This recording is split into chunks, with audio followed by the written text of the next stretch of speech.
yadu kuma imaado ciyaar xaqiiqdii waxaa u soo dhintay dhalinyaro badan wiilal badan ayaa u soo dhintay Soomaaliya aan ahaano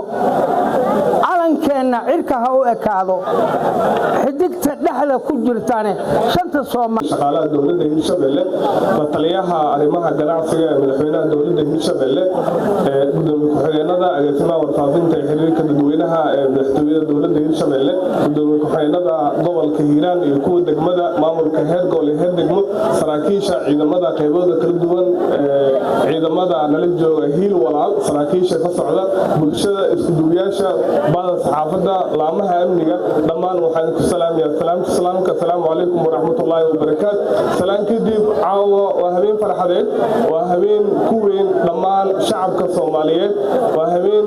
israaci labadii gobol ee dalka Soomaaliya maalmahan waxaa lagu jiray maalmihii xurriyadda waxaan soo xusnay guud ahaan Soomaaliya 26 Juun oo xaqiiqdii ahayd markii xurriyadda ay qaateen goboladii waqooyi caawana waa habeenkii xurriyadda ay qaateen goboladii koonfureed iyo midowgii iyo israaci labadii gobol ee waqooyi ee koonfur xaqiiqdii waa habeen aad ku weyn dhammaan qof walba Soomaaliyeed meel walba jooga waxaan ugu hambalyeeyaa dhammaan shacabka Soomaaliyeed waxaan u hambalyeeyaa ciidamadii